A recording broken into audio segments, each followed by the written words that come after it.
ஏன் பதிவு செய்ய மறுக்கிறாங்க? அங்க இருக்கிற ஒரு அமைச்சர் உடைய தூண்டு. திருவாரூரில் மீண்டும் ஒரு கல்லூரி மாணவிக்கு பாலியல் வன்கொடுமை ஏற்பட்டுள்ளதாக எடப்பாடி பழனிசாமி ஆதாரத்துடன் பேசியிருப்பது பெரும் அதிர்ச்சியினை ஏற்படுத்தியுள்ளது. மேலும் இதேபோல் ஆவுடையார் கோவில் பகுதியில் பெண்ணுக்கு வன்கொடுமை செய்த குற்றவாளியை அங்குள்ள அமைச்சர் பாதுகாத்து வருவதாகவும் முன்னாள் முதல்வர் எடப்பாடி பழனிசாமி ஆவேசமாக பேசியுள்ளார். அதுக்கு என்ன பதில் சொல்றீங்க? இப்ப இன்னும் இந்த பிரச்சனை ஓயல, இந்த பிரச்சனை நடந்துகிட்டு இருக்குது. இப்படி இருக்கின்ற சூழ்நிலையில் இன்னைக்கு திருவாரூர் மாவட்டத்தில் மன்னார்குடியில் திருவிக அரசு கல்லூரி மாணவிகள் கல்லூரி மாணவி பாலியல் துன்புறுத்தல் ஏற்படுத்துவதாக போராட்டம் நடத்துகிறாங்க. இப்போ தான் ஒவ்வொன்றா வெளியில் வருது. இன்னைக்கு மாணவிகள்லாம் துணிச்சலோடு வர்றாங்க.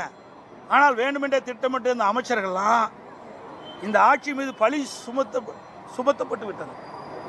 அதை மறைக்கிறதுக்கு ஏதோ அறிக்கை வெளியிட்டு இருக்கிறாங்க, அவ்வளவுதான். அதிமுக எத்தனை சிறுமிகள் பாலியல் வன்கொடுமைக்கு ஆளாயிருக்காங்க? நிறையா பள்ளியில் ஆசிரியர்களால் எவ்வளோ பேர் பாலியல் வன்கொடுமைக்கு ஆளாயிருக்கிறாங்க. ஆவுடையார் கோயிலில் நான் இதே நம்மளுடைய தொலைக்காட்சிக்கு முன்னாடி ஊடகத்தை பத்திரிகையால் சொல்லியிருக்கிறேன். இன்னும் இது வரைக்கும் எஃப்ஐஆர் பதிவு பண்ணலையே. ஏன் பதிவு செய்ய மறுக்கிறாங்க? அங்கே இருக்கிற ஒரு அமைச்சர் உடைய தூண்டுதல், அங்கே இருக்கிற அமைச்சர் பாதுகாப்பு கொடுத்துட்ருக்கார். அதனால தான் நாங்கள் சொல்கிறோம், இன்றைக்கு நம்முடைய சென்னையில் எத்தனை பேர் பாதிச்சிருக்கிறாங்க. நான் சொன்ன ஏற்கனவே அண்ணா நகரில் பாதிச்சிருக்கிறாங்க. இன்னொரு மாணவி மனவளங்குன்றிய ஒரு மாணவி, கல்லூரியில் படிக்கிற மாணவி, பல பேர் பாலியல் கூட ஆளாயிருக்கிறாங்க. இப்படி செய்திகளை உள்ளது உள்ளபடி தெரிந்து கொள்ள ரெஃப்ளெக்ட் நியூஸை சப்ஸ்கிரைப் பண்ணுங்க.